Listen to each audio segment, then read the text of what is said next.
what inspired you to develop this guided imagery? When people come to you as a therapist, there's an implicit message within their decision to come to see you as a therapist. And that message is, I want you to influence me. Now, they don't say it that way. They say, I want you to cure me. But as a therapist, you cannot cure anybody. True. You may be able to facilitate self-cure for the client. If there is such a thing as cure, it is because the client accomplishes something, not because the therapist does something. So, guided imagery then is acceptance of a client of your influence, and what you're doing is you're influencing a person to ignore what's happening in the relationship between us and pay attention to what's going on inside your thinking apparatus. So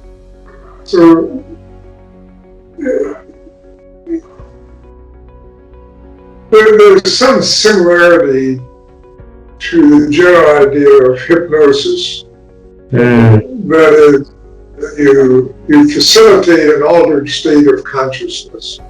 And I think that's what the person participating in the guided imagery is in an altered state of consciousness for the time that they're within the imagery. You're probably familiar with neuro-linguistic programming. In the beginning, when Bandler and Grinder were first introducing the concepts of neuro-linguistic programming to professionals around the United States, their introduction started with, I don't remember which one, but one of them said, everything is hypnosis. And the other one said, and nothing is hypnosis.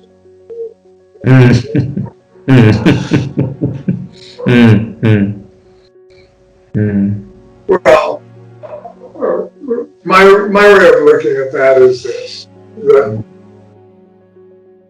if there's something that you can call communication, there is no such thing as communication that does not have an influential intent.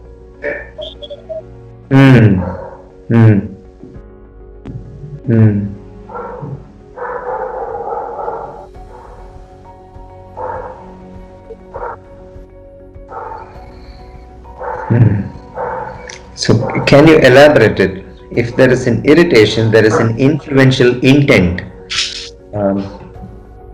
Yeah. Well, it's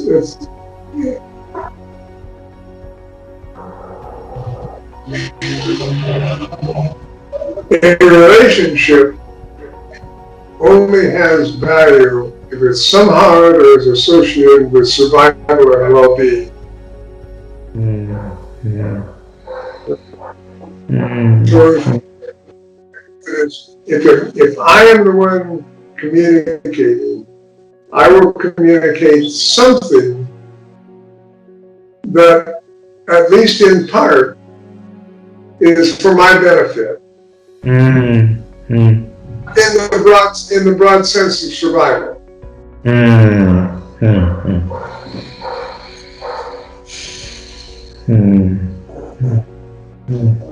And so, to the extent that I do that, I'm influencing you to cooperate in some way in support of my survival.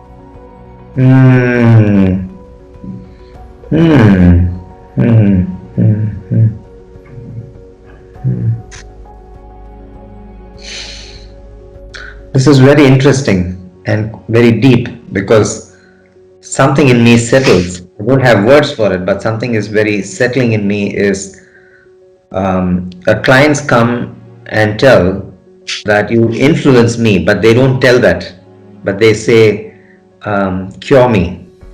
But what I see from your conversation is somehow in some altered state of mind, what is that influence can be as images, and that need not be through the therapist but through the client's thinking apparatus itself, which can be made for them to elicit so that they can make sense of what they want to be supported for the influence, and because that influence has the survival need behind it, and by knowing that they can make sense for themselves. So this is the essence. Yeah, okay. If you think about it, if you look at a recently born child, they immediately begin to learn how to influence their caretakers. Their way of doing that is signaling with sound and movement.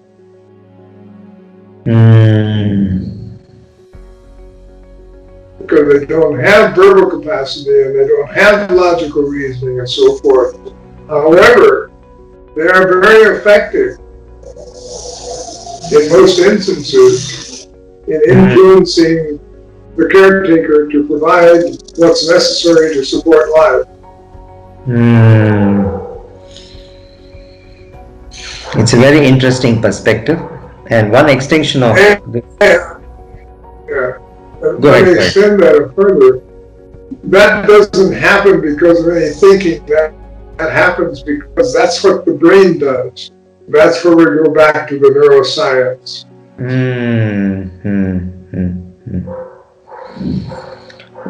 Thank you for this.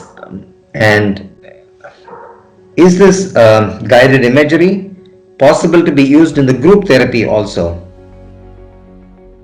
Is it what? Is the guided imagery useful to be applicable in the group therapy also? Is it possible in the group therapy? Yeah. Okay. Yes, it is. Yeah.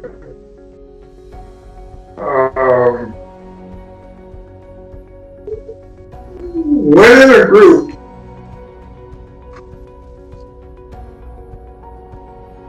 especially the model in group therapy with transactional analysis that I use, which I know many others use, is the tendency toward units of individual therapy occurring within the total group session, not individual for one whole group session, or that'd be rare, but there are small units of individual therapy. And there's sufficient similarity that the rest of the group participate in that process.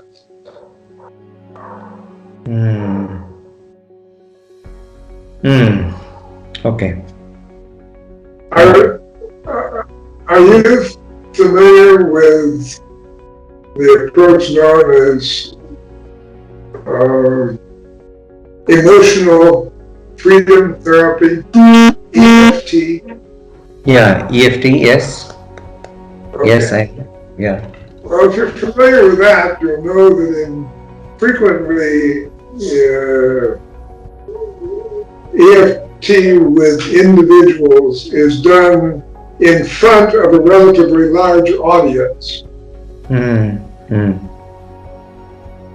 you seen videos of that? No, I have seen one of the video, yes. Well, that's very common with the operator. I don't know what else to call a person. The operator who is going to provide EFT will work with one person on a stage in front of a larger audience, perhaps 60, 70 people. And it's not uncommon in those experiences that the operator will invite the audience to also tap while they're working with this person in the stage. And it's not uncommon after a person reaches a point of some kind of resolution for members of the audience to describe how they got relief for their problem also. Okay. If you think about EFT, you realize that it's a specialized version of guided imagery. And how do you see the connection between EFT and the guided imagery? Can you give me a small hint on that? The connection between EFT and what? EFT and the guided imagery you spoke. What is the connection you see? Can you give me a small? Yeah. Yeah, both of them require an operator who makes an influential suggestion. The person participate by bringing into mind something. Okay, so that's a guided influence. Yeah. They ask the person to bring something, they bring some event into conscious awareness.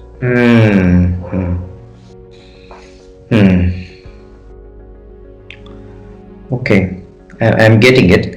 In guided imagery, you get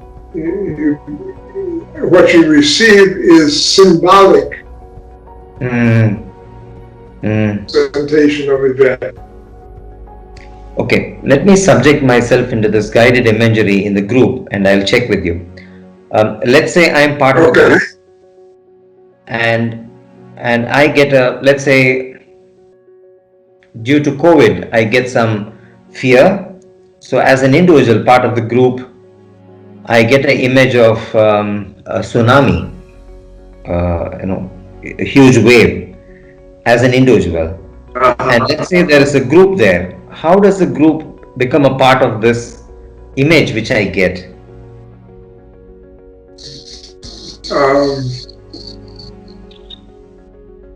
Because if you do this in the context of a group, then the other members of the group believe it's important that it be done. So you, by the fact that you are introducing it in the group, you're already influencing the others to be attentive to this. You don't say to them, now all of you watch and listen, okay? Because you don't have to. The very fact that you're going to say, now here's an exercise in guided imagery. Well, the rest of the group, you wouldn't introduce that in the group if you didn't think it was beneficial for the group. Yeah.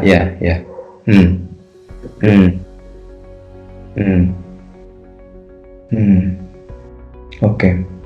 So what I see as a potential is, if I see the group will benefit, then maybe I introduce saying that maybe there is a common context we take, or maybe an individual context, and then we talk about what is the image the person gets and what does the group get about an image about it, and then that on that image can bring something to the conscious. And there, of course, is a point when it would be appropriate to say to the rest of the group, what was your experience during this time?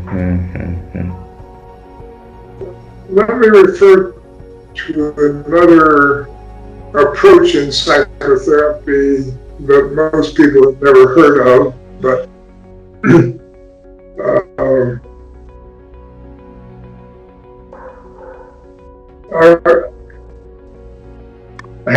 colleague who did his formal training in psychiatry in the United States, two colleagues, a couple, the husband was a psychiatrist, the wife was a clinical psychologist.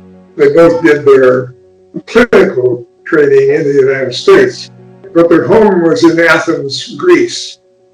Mm. And he developed a very interesting approach in the group. The group started each session with everybody in the group making some kind of a drawing on a piece of paper. Mm. They had a very brief period of time, I think it was about 15 minutes, everybody make a drawing of some kind. Once the drawing was made, everybody put their drawing out on the floor in front of them, and all the group looked at it. And then they voted on which one of the drawings would they discuss today. So it went directly to one person, you know. And that drawing became the focus for the entire group for that session.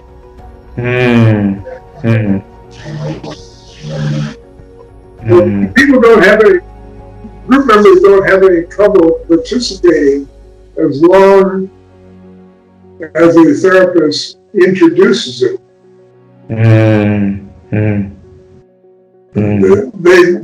They do have that much belief in their therapist that the therapist would not do something if the therapist did not think it was valuable.